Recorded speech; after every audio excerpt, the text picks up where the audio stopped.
Doctor గారు నమస్తే అండి. నమస్కారం అండి. డాక్టర్ గారు మీరు ఒకటి కాదు చదువుకుంది. అంటే డెంటిస్ట్ అంటే ఏదో దానికి సంబంధించిన ఇంప్లాంట్స్ గురించి వాటి గురించి తెలుసు. కానీ మీరు పూర్తి స్థాయిలో స్మైల్ డిజైనింగ్ అన్నారు, ఇంప్లాంటేషన్ అన్నారు. సో పూర్తి స్థాయిలో అసలు దీంట్లో ఏముంటాయో డెంటల్కి సంబంధించి అన్నీ చదివేసుకున్నారు. ఒకసారి దాని గురించి. డెంటల్లో కూడా మనకి డిఫరెంట్ సబ్జెక్ట్స్ ఉన్నాయండి. మనకి డెంటల్లో మనకి గమ్స్కి స్పెషలిస్ట్ ఒకటి, రూట్ కెనాల్కి స్పెషలిస్ట్ ఒకటి, ప్రాస్థడాంటియా అంటాము, అలాగే ఇంప్లాంటాలజీ అంటాము, కాస్మెటిక్ అంటాం. అలా టోటల్ 8 to 10 సబ్జెక్ట్స్ ఉన్నాయి. సో ఇందులో my specialization is into primarily dental implants. So dental implants అంటే మనకి నార్మల్గా ఒక పన్ను పోయింది అనుకోండి. సో అలాంటప్పుడు మనం పక్కకున్న పళ్ళని చెక్కేసి బ్రిడ్జ్ అని పెట్టేవాళ్ళం ఫిక్స్డ్లో అయితే. అన్ని పళ్ళు లేదంటే వెనక పళ్ళు ఊడిపోయాయి అనుకోండి, అలాంటప్పుడు తీసి పెట్టే పళ్ళు మాత్రమే పెట్టేవాళ్ళం. సో ఈ తీసి పెట్టే పళ్ళలో ఏంటంటే రోజు తీయాలి, నైట్ టైం మళ్ళీ కడుక్కోవాలి, పెట్టుకోవాలి, అలాంటివన్నీ ఇబ్బందులు ఉండేవి. అదొకటే కాకుండా ఏంటంటే ఈ తీసి పెట్టే పళ్ళలో ఏంటంటే మనం చూసినట్టయితే లూజ్గా అయిపోవడము, కొంతమంది ఏంటంటే తినేటప్పుడు వాళ్ళకి కష్టపడి పక్కకు తీసేసి పెట్టడం, లేదంటే బయటికి వెళ్ళేటప్పుడే పెట్టుకోవడము, అవి ఎక్కడ పడిపోతాయని భయపడుతూ ఆ భయంతో దాన్ని సరిగా పెట్టుకోకపోవడము, లేదంటే గట్టిగా అలా కొరికి మాట్లాడటము, ఇలాంటివన్నీ చూసేవాళ్ళం. సో ఇప్పుడు ఈ డెంటల్ ఇంప్లాంట్స్తో ఏంటంటే ఒక్క పన్ను ఊడిపోయినా కానీ కూడా, అన్ని పళ్ళు ఊడిపోయినా కూడా ఫిక్స్డ్గా మన వాళ్ళకి పెట్టే టెక్నాలజీ డెంటల్ ఇంప్లాంట్స్. సో ఈ dental implant basically is like టైటానియంతో చేయబడిన ఒక స్క్రూ అండి. సో ఈ టైటానియం ఒక ప్రాపర్టీ ఏంటంటే ఆ టైటానియం అనేది బోన్తో కలిసిపోతుంది. సో మనం ఈ ఆర్థోపెడిక్ ఇంప్లాంట్స్ అంటే బోన్ ఇంప్లాంట్స్ కూడా చేస్తానని కూడా titanium is the gold standard అనమాట. సో వీటిని మన బోన్తో అంటుకుపోతుంది అనమాట ఈ టైటానియం. దీన్ని మనం పునాతిలా వాడుతూ దానిపైన టీత్ అనేది మనం అమర్స్తాం. సో దీన్నే డెంటల్ ఇంప్లాంట్ టెక్నాలజీ అంటాం. సో గత ఆల్మోస్ట్ 50 సంవత్సరాల కింద మనకి స్టార్ట్ అయింది. మనకి మన దేశంలో అంటే 1980లో ఫస్ట్ టైం వరల్డ్కి వచ్చేసి ప్రజెంట్ చేశారనమాట. 1980స్లో ఇది ఒక టెక్నాలజీ పనిచేస్తుంది, మనం యూజ్ చేయొచ్చు అనేది వరల్డ్కి మనకి తెలిపారు. సో అప్పటి నుండి 1980 ఆల్మోస్ట్ గత 40 ఏళ్ళ నుండి చాలా టెక్నాలజీ మారింది. సో నా ఒక స్పెషలైజేషన్ అనేది ఫ్లారిడాలో ఈ డెంటల్ ఇంప్లాంట్స్లో నోవా సౌత్ ఈస్ట్ యూనివర్సిటీలో నేను చేశాను నా ఫెలోషిప్. డెంటల్ ఇంప్లాంట్స్ చేసినప్పటి నుండి అదర్ దాన్ డెంటల్ పేషెంట్స్కి ట్రీట్ చేయడమే కాకుండా as a teacher, to share the knowledge in India కూడా నేను క్లినికల్ డైరెక్టర్ 2 ఇంటర్నేషనల్ యూనివర్సిటీస్ పనిచేస్తాను ఇక్కడ ఫెలోషిప్ ప్రోగ్రామ్స్కి. గత 25 ఏళ్ళగా ఆల్మోస్ట్ 15,000 పైన ఇంప్లాంట్స్ పెట్టాం మన దగ్గర క్లినిక్స్. ఇంప్లాంట్స్ అన్న డాక్టర్ గారు, సో అంటే ఇప్పుడు నార్మల్గా హెల్తీ పర్సన్కి సో పళ్ళకి ఏదైనా పుచ్చిపోయే ఇష్యూ వచ్చింది, తీసేసారు, ఇంప్లాంట్ చేశారా, అది ఒక విషయం అయితే, సో ఈ డయాబెటీస్ ఉన్న వాళ్ళకి నిజంగా చిన్న గాయం అయితేనే తగ్గదంటారు. అలాంటి వాళ్ళకి ఎలా చేస్తారండి? ఒక 20 ఏళ్ళ కింద ఏంటంటే మనం డయాబెటిక్ ఉంది అంటే మనము ఇంప్లాంట్స్ చేయకూడదు అని చెప్పేవాళ్ళు. కానీ ఇప్పుడు ఏంటంటే మన దేశంలో స్పెషలీ మనం చూసినట్టయితే ఇద్దరిలో ఒకరు డయాబెటిక్ ఉంటారు. అండ్ స్పెషలీ మాకు వచ్చే ఏజ్ గ్రూప్ ఏంటంటే 45-50 దాటిన వాళ్ళు ఉంటారు. సో 90% డయాబెటిక్ కానీ హైపర్టెన్సివ్ కానీ కంపల్సరీ ఉంటుంది. సో దానివల్ల మనకి as long as sugars are under control, మనం ఒక్కటి గుర్తుపెట్టుకోవాలి ఏంటంటే డయాబెటిక్ ఉందనుకోండి, యాక్సిడెంట్ అయిందనుకోండి, ట్రీట్ చేయకుండా వదిలేస్తారా? చేయం కదా, దానికి కూడా ఒక ట్రీట్మెంట్ అనేది ఉంటుంది. సో ఇది కూడా అలాంటిదే. So this is elective procedure కాబట్టి ఎలెక్టివ్ అంటే మనం చూస్ చేసుకోవచ్చు. సో డయాబెటిక్ కొన్నిసార్లు కొంతమందికి బాగా హైగా ఉన్నట్టయితే గ్లూకోజ్ దాన్ని కంట్రోల్లో తీసుకొచ్చి దాని తర్వాత మనం ఇంప్లాంట్స్ చేస్తాం. సో గత ఆల్మోస్ట్ 20 yearsగా 2006 నుండి మన దగ్గర మన సెంటర్లో కూడా మనం 2005-2006 నుండి మన దగ్గర డయాబెటిక్స్ అంటే insulin dependent diabetic and type 1 diabetes. Type 1 అంటే చిన్నప్పటి నుండి డయాబెటిక్ ఉన్న వాళ్ళని కూడా వాళ్ళకు కూడా ఇంప్లాంట్స్తో ట్రీట్మెంట్ చేస్తున్నాము. మనకి నార్మల్గా వేరే వాళ్ళకి ఎలా ఉంటుందో వీళ్ళకి కూడా సేమ్ రిజల్ట్స్ ఉన్నాయి, ఎలాంటి ఎక్కువ తక్కువ అనేది లేదు. సో ఇన్ఫెక్షన్ అనేది మేము దానికి కొన్ని జాగ్రత్తలు చెప్తాము, అవి తీసుకున్నట్టయితే 100% సక్సెస్ రేట్. ఓకే, అంటే మెడిసిన్ అనేది దీనికోసం సపరేట్గా వాడాల్సి ఉంటుందా? అంటే మనం ఇంప్లాంట్ చేసుకున్నంత కాలం మాత్రమే. ఓకే, ఇంప్లాంట్ మిగతాయి మీ డయాబెటిక్ మెడికేషన్ కానీ షుగర్ మెడికేషన్ ఏది తీసుకుంటారో అది తీసుకోవాలి. షుగరే కానీ థైరాయిడే కానీ ఏవి తీసుకున్నా as long as they are under control, no problem. ఇప్పుడు ఇంప్లాంట్ చేసినప్పుడు సో అది ఇంకా అక్కడ ఆ మజిల్ దాని నుంచి నర్వ్స్ అవన్నీ అంతా బ్లాక్ చేసి చేస్తారా డాక్టర్ గారు? మసిల్ ఉండదండి. Implant is done in the bone number 1. మ్మ్. సో అక్కడ ఏంటంటే బోన్ లోపల కూడా కొన్ని ఏరియాస్లలో we have a nerve passing. Okay. So ఇప్పుడు వచ్చిన లేటెస్ట్ స్కాన్స్ వాటి వాడుతూ మేము ఏంటంటే మ్మ్. ఎగ్జాక్ట్లీ మనకి ఇంప్లాంట్ సైజ్ మనం చూస్ చేస్తాం. మ్మ్. సో ఎంతవరకు బోన్ ఉంది, మ్మ్. విడ్త్ ఎంత ఉంది, హైట్ ఎంత ఉంది, దీన్ని చూసేసి మేము we will choose what is the size. So implants కూడా ఆల్మోస్ట్ ఒక 100 డిఫరెంట్ సైజెస్లో వస్తాయి మ్మ్. జనరల్గా. సో ఆ సైజులో వీళ్ళకి ఏది సూట్ అవుతుంది అనేది. సో బోన్ కొన్నిసార్లు చాలా తక్కువ ఉంది అనుకోండి, మ్మ్. క్వాంటిటీ కానీ క్వాలిటీ కానీ, దాన్ని పెంచడానికి అడ్వాన్స్ గ్రాఫ్టింగ్ ప్రొసీజర్స్ అని కూడా వచ్చాయి. మ్మ్. అదే కొంతమందికి ఏంటంటే పై దవడలో ఉందనుకోండి, సైనస్ బాగా కిందికి డిప్ అయి ఉంటుంది, మ్మ్. సో బోన్ అసలు ఉండదు. మ్మ్. అలాంటప్పుడు సైనస్ గ్రాఫ్టింగ్ చేసేసి అక్కడ ఇంప్లాంట్స్ పెడతాం. మ్మ్. ఇప్పుడు ఏంటంటే కొత్తగా మన జాలోనే కాకుండా మనము కొంతమందికి లేటెస్ట్గా మనం రీసెంట్గా మనం చూసాము ఈ మైకోమ్యూకోసిస్ అని, అంటే బ్లాక్ ఫంగస్. మ్మ్. స్పెషలీ కరోనా టైంలో చూసినట్టయితే Yes. బ్లాక్ ఫంగస్ అని బాగా విన్నాం. అవును. దీంతో ఏంటంటే మొత్తం జా మొత్తం తీసేశారు అలాంటి Oh. వాళ్ళకి. అలాంటప్పుడు జా బోన్ అసలు లేదు. Hmm. అలాంటి వాళ్ళకు కూడా ఈ జైగోమాటిక్ బోన్ అంటే ఈ చీక్ బోన్స్, మ్మ్. ఆ వెనుకకున్న టెరిగాయిడ్ బోన్స్ అవి వాడుతూ మ్మ్. వాటిలో కూడా ఇంప్లాంట్స్ పెట్టి ట్రీట్మెంట్ చేసాం. మ్మ్. సో ఇంప్లాంట్స్ అనేటివి అలాంటి మొత్తం బోన్ అరిగిపోయిన వాళ్ళకు కూడా మనం ఇంప్లాంట్ చేసి చేయడానికి వీలుంది. Very advance technology. Very advance technology. దవడ పళ్ళకి వచ్చింది ఈ ప్రాబ్లము, తీసేశారు, అది ఓకే. సో కొందరిలో ఫ్రంట్ సైడ్ పళ్ళు అరిగిపోతూ ఉంటాయి, సో చాలా డీప్గా అరిగిపోయాయి అన్నప్పుడు కూడా ఈ ఇంప్లాంట్ అనేది చేస్తారా? నార్మల్గా పళ్ళు గట్టిగా ఉండి అరిగిపోయాయి అనుకోండి, అలాంటప్పుడు మనం ఇంప్లాంట్ సజెస్ట్ చేయమండి. First and this is we do conservative treatment. అంటే వాటికి రూట్ కెనాల్ చేసి క్యాప్ వేయడము, లేదంటే మనం వాటికి మధ్యలో లోపల పోస్ట్ అని పెడతాం. పంటి లోపలనే ఇంప్లాంట్ లాగా ఒక సన్నటి పిన్ లాగా పెడతాం, ఫైబర్ పోస్ట్ కానీ మెటల్ పోస్ట్ పెట్టేసి దాన్ని బిల్డప్ చేసి చేస్తాం. సో ఒకవేళ పన్ను విరిగిపోయాయి, అరిగిపోవడమే కాకుండా అరిగిపోవడంతో పాటు పళ్ళు చిట్లాయి లేదంటే ఫ్రాక్చర్స్ ఉన్నాయనుకోండి, అలాంటప్పుడు మనం తీసి చేస్తాం. బట్ నార్మల్గా పళ్ళు అరిగిపోయిన వాటికి ఫుల్ మౌత్ రీహాబిలిటేషన్ అని చేస్తాం. అంటే అన్ని పళ్ళకు కూడా మనం రూట్ కెనాల్స్, క్యాప్స్ అలా చేసేసి బిల్డప్ చేసి, వాళ్ళకి అరిగిపోయిన వాళ్ళకి ఏంటంటే ఈ lower half of the face కూడా బాగా తగ్గిపోతుంది, అంటే బాగా ఓల్డ్ లుక్, అసలు పళ్ళు లేనట్టు కనిపిస్తారు. అలాంటి వాళ్ళకు కూడా మేము ఏంటంటే ఈ రూట్ కెనాల్స్ చేసి క్యాప్స్ వేసేసి మొత్తం స్మైల్ డిజైనింగ్ చేస్తాం. సో టీత్ మొత్తం వస్తాయన్నమాట. సో అలా చేసి ట్రీట్మెంట్ చేయడానికి వీలుంటుంది. సో ఒకవేళ మీరు చెప్పినట్టు అందులో కొన్ని పళ్ళు విరిగిపోయాయి లేదంటే ఊడిపోయాయి అనుకోండి, అలాంటి కేసెస్లో ఆ చోట్లో మాత్రమే ఇంప్లాంట్స్ పెట్టి చేస్తాం. స్మైల్ డిజైనింగ్ అన్నారు, ఈ మధ్యకాలంలో చాలా ఫ్యాషన్గా వినిపిస్తున్న పేరు అది. అసలు ఏంటి డాక్టర్ గారు స్మైల్ డిజైనింగ్? స్మైల్ డిజైనింగ్ అంటే ఏం లేదండి, చాలా మందికి మనకు ఉన్న వారి యొక్క స్మైల్లోనే కొన్ని స్మాల్ డిఫెక్ట్స్ ఉంటాయి. స్మాల్ డిఫెక్ట్స్ అంటే షేప్ ఆఫ్ ద టీత్ కావచ్చు, కలర్ కావచ్చు, పళ్ళ మధ్యలో గ్యాప్స్ కావచ్చు, పళ్ళ మధ్య సందులు కానీ, పళ్ళు రంగు మారినట్టు ఉండొచ్చు. మనం స్పెషల్గా మన ఆంధ్రాలో తెలంగాణలో మనం చూసినట్టయితే చాలా మందికి మనకి ఫ్లోరోసిస్ అనేది ఎక్కువగా ఉంటుంది. ఫ్లోరోసిస్ అంటే తాగే నీళ్ళలో, చిన్నప్పుడు తాగే నీళ్ళలో ఫ్లోరిన్ ఎక్కువగా ఉన్నట్టయితే పంటి పైన పసుపచ్చ రంగులో కానీ బూడిద రంగులో చిన్నటి మచ్చలుగా ఉంటుంది. సో ఇవి మనం నార్మల్ బ్రషింగ్తో కానీ క్లీనింగ్తో మనం తీయలేము. ఇవి లోపల నుండి వచ్చిన ఇంటర్నల్ స్టెయిన్స్ అనమాట. అలాగే స్మోకింగ్ స్టెయిన్స్ కావచ్చు, లేదంటే కొంతమందికి సన్నటి ఎగుడు దిగుడుగా పన్ను ఓవర్లాప్ కావచ్చు, లేదంటే వాళ్ళు స్మైల్ చేసినప్పుడు అన్ని టీత్ అన్ని బాగానే ఉన్నాయి కానీ వాళ్ళకి అందంగా కనిపించట్లేదు అంటారు. కొంతమందికి చిగురు ఎక్కువగా కనిపిస్తుంది, అంటే చిగురు నల్లగా ఉంది అని అంటారు. సో ఇవన్నిటి కూడా మనం స్మైల్ డిజైనింగ్స్ వాడుతూ మనం చేయొచ్చు. సో బేసికలీ స్మైల్ డిజైనింగ్ ఏంటంటే మేము వర్చువల్గా, అంటే పేషెంట్ ఫోటోగ్రాఫ్ తీసుకొని దాన్ని ఫస్ట్ వర్చువల్గా డిజైన్ చేస్తాం. వర్చువల్గా మనం నార్మల్గా ఈ ఫోటోషాప్ ఎలా చేస్తారో అలాగే కొన్ని స్పెషల్ టూల్స్ వాడుతూ కొన్ని ఎస్థెటిక్ ప్రిన్సిపల్స్, అంటే మనము ఈ ఎవరి స్మైల్స్ ఎన్నో స్మైల్స్ని చదివేసి టీత్ని చదివి ఎలా ఉంటే బాగుంటుంది ఏంటి అనేది ఆ ఎస్థెటిక్ ప్రిన్సిపల్స్ వాడుతూ వాటిని మనం డిజైన్ చేస్తాం.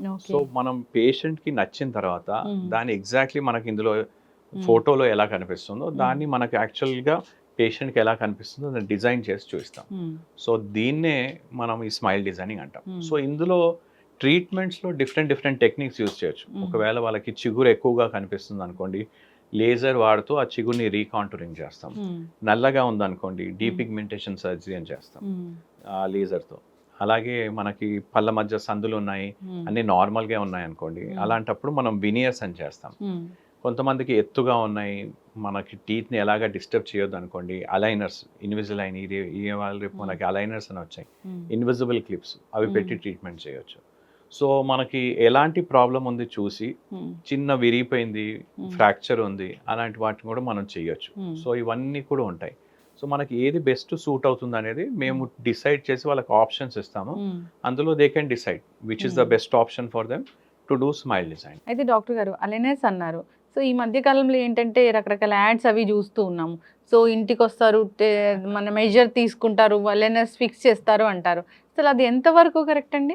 రైట్ అండి. యాక్చువల్లీ అంటే ఈ ఇన్ హోమ్ అలైనర్స్ అవన్నీ ఏంటంటే టెక్నీషియన్స్ వస్తారండి. ఇందులో అలైనర్స్లో మోస్ట్ ఇంపార్టెంట్ థింగ్ ఏంటంటే డాక్టరు ఏం చేయాలి అంటే డాక్టర్ డిజైన్ చేస్తారండి మీకు. So with our knowledge and skills what ever we have done, మనం వాళ్ళకి ఎలా సూట్ అవుతుంది అండ్ ఏది చేస్తే వాళ్ళకి ఎలాంటి డ్యామేజ్ కాదు అనేది మేము డిసైడ్ చేసి చేస్తాం.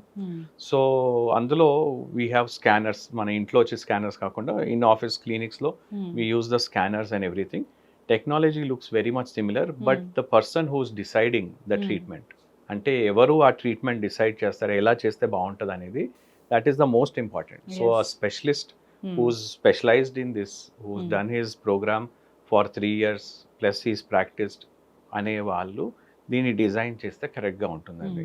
అక్కడ ఏంటంటే ఈ టెక్నీషియన్స్ ఉండేసి తెలిసి తెలియకుండా చాలా మటుకు కేసెస్ మేము ఇప్పుడు ఈ మధ్యలో ఏం చూస్తున్నామంటే, ఇలా ఇన్ హౌస్ అలైనర్స్ వాళ్ళు రిటర్న్ మా దగ్గరకు వస్తున్నారు రిపీట్ చేయడానికి. మళ్ళీ ఆల్మోస్ట్ మొదటి నుండి స్టార్ట్ చేయాల్సి వస్తుంది. కొంతమందికి సరిగ్గా చేయలేకపోవడం వల్ల అంటే వాళ్ళకి ఫాలోఅప్ అనేది ఉండదు. ఇప్పుడు వీళ్ళు ఏంటంటే మనం చేసేటప్పుడు ఒక ఫాలోఅప్ అనేది ఉండాలి. ఈ ఒక 2 months తర్వాత 3 months తర్వాత చెకప్ అనేది ఉండాలి. చెకప్ లేదనుకోండి, వాళ్ళు సరిగ్గా వాడలేదనుకోండి, వాళ్ళకి చెప్పే వాళ్ళు కూడా లేరు. సో వాళ్ళ ట్రీట్మెంట్ కరెక్ట్గా ఉన్నాయని కూడా, వాళ్ళ తర్వాత అది కరెక్ట్గా చూపించడానికి కూడా ఫాలోఅప్ సరిగ్గా లేదనుకోండి, సో ప్రాబ్లమ్స్ రావచ్చు.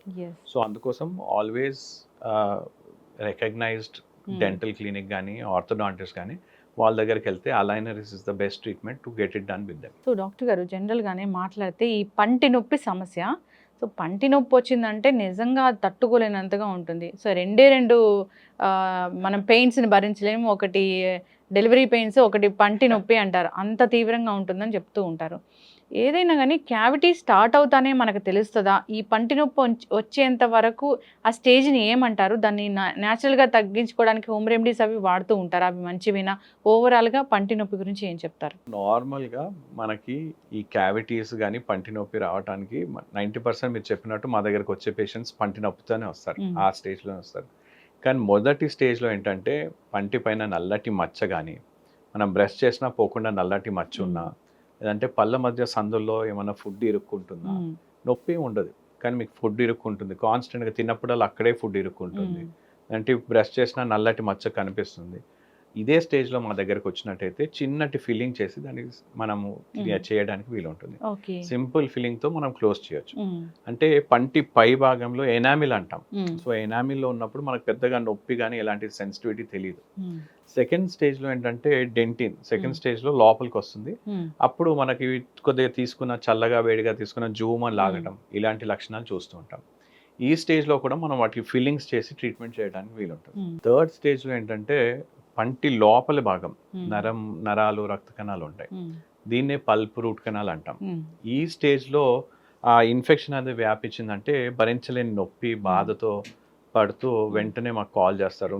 నార్మల్గా మాకు ఇలాంటి కాల్స్ 9 తర్వాతే వస్తాయి, నైట్ 9 o'clock. సో అలాంటి వాళ్ళు ఏంటంటే వాళ్ళకి ఆ టైంలో ఏంటంటే పెయిన్ కిల్లర్స్ అలాంటివి ఇచ్చేసి వెంటనే రండి, మనం దాన్ని చూసేసి దానికి యాంటీబయాటిక్స్ ఇచ్చేసి దాన్ని క్లీన్ చేసేసి రూట్ కెనాల్ ట్రీట్మెంట్ చేసినట్టయితే అలాంటి పన్నును కూడా మనం కాపాడే అవకాశం ఉంటుంది.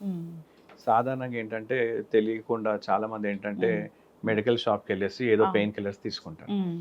సరే నొప్పి తగ్గిపోయింది కదా బ్రష్ చేసుకుంటాం అనుకొని అలా దాన్ని నిర్లక్ష్యం చేస్తారు. క్రమంగా ఏంటంటే అది చిన్న చిన్న భాగాలుగా విరిగిపోయి అది టోటల్గా నశించిపోతుంది. సో అలాంటి స్టేజ్లో మా దగ్గరకు వస్తే ఇంకా పన్నును తీయడం కాకుండా వేరేది ఏం చేయలేము. సో ఆ పన్నును తీసేసి ఇంప్లాంట్ పెట్టడం, బ్రిడ్జ్ చేయడం అనేది చేయాల్సి ఉంటుంది. సో ఫస్ట్ స్టేజ్లోనే ఇలాంటి లక్షణాలు ఉన్నప్పుడు మా దగ్గరకు వచ్చినట్టయితే ఆ పన్నుని కాపాడే అవకాశం ఉంటుంది. చెకప్ అనేది ఖచ్చితంగా అవసరమే డాక్టర్ గారు. నిజంగా చిన్న చిన్న స్పాట్స్ వచ్చాయి, ఏముందిలే జివ్వుమంటుంది, కాసేపు దీన్ని పోస్ట్పోన్ చేద్దాంలే అని అనుకుంటే పన్ను తీయించుకోవాల్సిన పరిస్థితి వరకు వస్తూ ఉంది. ఎస్, ఖచ్చితంగా డాక్టర్ గారు జాగ్రత్తలు అయితే తీసుకోవాలని కోరుకుందాం. ఒక డెంటిస్ట్ దగ్గరికి అసలు ఎన్నాళ్ళకి ఒక్కసారి వెళ్ళాల్సి ఉంటుంది చెకప్ కోసం? సాధారణంగా మనం వెస్ట్‌లో విదేశాల్లో చూసినట్టయితే every 6 months dentist checkup is mandatory. So ఇక్కడ కూడా మేము కూడా రికమెండ్ చేసేది ఏంటంటే 6 సంవత్సరాలు అంటే నార్మల్‌గా ఫస్ట్ చెకప్ మేము 2.5 ఇయర్స్‌కే చెప్తాము. పళ్ళన్నీ వచ్చిన తర్వాత ఫస్ట్ ఒక డెంటల్ చెకప్ చేస్తే ఏమున్నాయి, ఏంటి, ఎలా క్లీన్ చేసుకోవాలి, ఏమైనా వస్తున్నాయి ఏంటి అనేది మనం డిస్కవర్ చేయొచ్చు.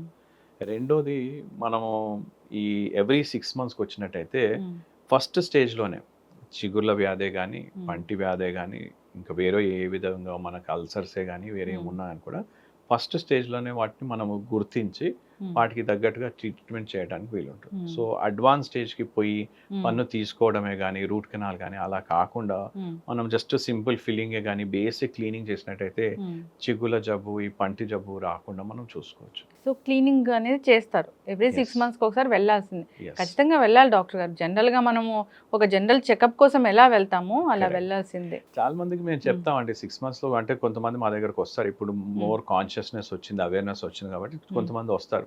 వాళ్ళకేంటో 6 మంత్స్లో చూసి ఓకే మీ క్లీనింగ్ కూడా అక్కర్లేదు, మీరు 1 ఇయర్కి రండి అని నెక్స్ట్ టైం చెప్పేస్తాం. ఎందుకంటే మంచి ఓరల్ హైజీన్ మెయింటైన్ చేస్తున్నారు, రోజుకు 2 సార్లు బ్రష్ చేస్తున్నారు అనుకోండి, సో వాళ్ళకి అక్కర్లేదు. ఓరల్ హైజీన్ మెయింటైన్ చేయడం అంటే ఎలాగ డాక్టర్ గారు? ఓరల్ హైజీన్ అంటే మనకి నోటి పంటిది మనము హైజీన్ మెయింటైన్ చేయడం అండి. సో 90% మన దగ్గరకు ఉన్న వాళ్ళు మార్నింగ్ బ్రష్ చేస్తారండి, కానీ నైట్ పడుకునేటప్పుడు బ్రష్ చేయడం అనేది చాలా మంది చేయరు. మెయిన్ ఇంపార్టెంట్ అదే, అంటే మనం తీసుకున్న ఆహారము, ఫుడ్ తీసుకుంటాం కదండి, అవన్నీ ఇరుక్కొని మనకి కొన్ని రసాయనాలు ఉత్పత్తి చేస్తాయి. అంటే మన ఇరుక్కున్న ఆహారం కుళ్ళి అవి కొన్ని రసాయనాలు ఉత్పత్తి చేస్తాయి. ఇవి మన పంటి జబ్బే కానీ లేదంటే చిగుల జబ్బుకు దారితీస్తుంది. సో వీటిని మనం రాకుండా మనం చూసుకున్నట్టయితే మనకు 90% మనకు వచ్చే ప్రాబ్లమ్స్ అన్ని పోతాయి అన్నమాట. So night time brushing is very important, number 1. Number 2 ఏంటంటే తిన్నప్పుడల్లా బాగా క్లీన్ చేసుకోవడం, పుక్లియడం. మూడోది ఏంటంటే చాలా మందికి ఇప్పటికీ 90% పీపుల్కి డెంటల్ ఫ్లాసింగ్ అంటే ఏంటో తెలియదు. సో మనం బ్రషింగ్ అని చేసుకుంటాం కానీ డెంటల్ ఫ్లాస్, పంటికి మధ్యలో ఇరుక్కున్న ఆహారాన్ని ఈ ఫ్లాస్ తోని తొలగించాలి. సో సన్నటి దారం లాగా ఉంటుంది డెంటల్ ఫ్లాస్ అనేది. సో పంటి మధ్యలో 2 పళ్ళ మధ్యలో ఇరుక్కున్న ఆహారాన్ని ఈ ఫ్లాస్ తో కిందికి పైకి అన్నట్టయితే ఈ ఫ్లాస్ తో మనం క్లీన్ చేయడానికి వీలుంటుంది. సో డెంటల్ ఫ్లాసింగ్, నాలుకను క్లీన్ చేసుకోవటం. అంటే టంగ్ క్లీనింగ్, ఈ బ్రషింగ్ తెలుసు కానీ డెంటల్ ఫ్లాసింగ్ అనేది నిజంగా మొదటిసారి వింటూ ఉన్నాం డాక్టర్ గారు. Dental flossing is a very important thing. మనకి 90% వాళ్ళు చెయ్యరు కాబట్టి పళ్ళ మధ్య ఇరుక్కున్న ఆహారం అన్ని అలాగే నిలువుగా ఉండి దానివల్ల ఇన్ఫెక్షన్స్ వచ్చే ఛాన్స్ ఉంటుంది. సో డెంటల్ ఫ్లాసింగ్ 90% ఏంటంటే పళ్ళ మధ్య ఇరుక్కున్నాయంటే ఈ టూత్ పిక్స్ ఇలాంటివి వాడతారు, కానీ డెంటల్ ఫ్లాస్ అనేది మనకి ఇరుక్కోకున్నా అని కూడా పళ్ళ మధ్యలో మనం ఈ డెంటల్ ఫ్లాస్ వాడినట్లయితే సన్నటి ప్లాక్ లాగా వచ్చేసి మనకు తెలుస్తుంది ఈ డెంటల్ ప్లాక్ బ్యాక్టీరియా ఉందనేది. అంటే అవి మెడికల్ షాప్లో అలా దొరుకుతాయా? ఎస్ అండి, డెంటల్ ఫ్లాస్ అంటే ఎనీ మెడికల్ షాప్లో దొరుకుతాయి. ఎస్, ఖచ్చితంగా డాక్టర్ గారు. సో జనరల్గానే అసలు మొదటి నుంచి వద్దాం డాక్టర్ గారు, చిన్న పిల్లల నుంచి తీసుకుంటే చిన్న పిల్లల్లో ఈ క్యావిటీస్ మనం చూస్తూ ఉన్నాం. అసలు రాకుండా ఏమైనా జాగ్రత్తలు ఉంటాయా? అంటే చిన్నప్పటి నుంచి వాళ్ళకి ఏమైనా మెయింటైన్ చేయడం అలా ఏమైనా ఉంటుందా? సో రైట్ అండి. సో చిన్న పిల్లల్లో మనము చాలా మంది తల్లిదండ్రులకి ఏంటంటే చిన్న పిల్లలకి వాళ్ళకి బేసికలీ వాళ్ళకి నేర్పించాలి ఎలా బ్రష్ చేయాలి అనేది. సో చిన్న పిల్లలకి బ్రష్ చేయాలి, ఎలా బ్రష్ చేయించాలి, ఎలా చూపించాలి అనేది సరిగ్గా తెలియదు. సో చాలా ఎక్కువ సమయం బ్రష్ చేయటం, చాలా గట్టిగా బ్రష్ చేయటం, ఇలా ఉన్నట్టయితే తెల్లగా ఉంటాయి అనుకుంటారు, which is not right. Number 1, ఎలాంటి బ్రష్ వాడాలి. సో బ్రష్ అనేది కుచ్చులు అనేది మెత్తగా ఉండి సాఫ్ట్ బ్రిసిల్స్, హెడ్ చిన్నగా ఉండేటివి, స్పెషల్గా లేడీస్, ఇండియన్ లేడీస్కే కానీ పిల్లలకే కానీ వెనక లాస్ట్ పన్ను వరకు పోవాలన్నమాట. మూడోది ఏంటంటే చిన్నపిల్లల్లో తల్లిదండ్రులు తెలుసో తెలియకో కొన్ని అలవాటు చేస్తుంటారు. అంటే వాళ్ళు గోల పెడుతున్నారంటే వేలి ఇయటం, so thumb sucking, finger sucking. So వీటితో ఏంటంటే beyond a certain period 2 years కంటే 3 ఇయర్స్ కంటే తర్వాత కూడా ఇలా వేలు పెట్టుకున్నారనుకోండి, అది ఎత్తు పళ్ళ మధ్య గ్యాప్స్ కి దారితీస్తుంది. ఇంకొంతమంది ఏంటంటే ఈ వేలు తీసేస్తూనే ఉంటే ఈ ఓరల్ హ్యాబిట్ అలవాటైంది కాబట్టి నాలుకని సప్పరిస్తూ ఉంటారు. టంగ్ థ్రస్టింగ్ అంటాం. సో దానివల్ల కూడా పళ్ళ మధ్య గ్యాప్స్ వచ్చే అవకాశం ఉంటుంది. మూడోది కొన్నిసార్లు విత్ అలవాటు బట్టి కావచ్చు, లేదంటే కొంతమంది పిల్లలకి ఏంటంటే ఈ నేజల్ ఈఎన్టీ ప్రాబ్లం వల్ల కావచ్చు, మౌత్ బ్రీదింగ్ ఉంటుంది. అంటే పడుకున్నప్పుడే కానీ నార్మల్గా కూడా నోట్తో గాలి పీలుస్తుంటారు.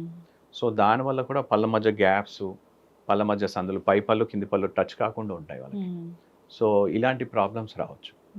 సో తర్వాత కూడా మనం పిల్లల్లో మనం చూసినట్టయితే గోర్లు కొరుక్కోవటం, పెన్లు పెన్సిల్ నోట్లో పెట్టుకోవటం, ఇలాంటివి స్పెషల్గా ఈ మిక్స్డ్ డెంటిషన్ స్టేజ్లో, అంటే పాల పళ్ళు ఊడిపోతాయి, పర్మనెంట్ పళ్ళు వస్తుంటాయి. ఈ స్టేజ్లో ఇలాంటి అలవాట్లు ఉన్నాయనుకోండి, ఆ పళ్ళ మధ్య గ్యాప్స్ రావటం, పళ్ళు విరిగిపోవటం, వంకర రావటం, ఇలాంటివన్నీ చూస్తుంటాం.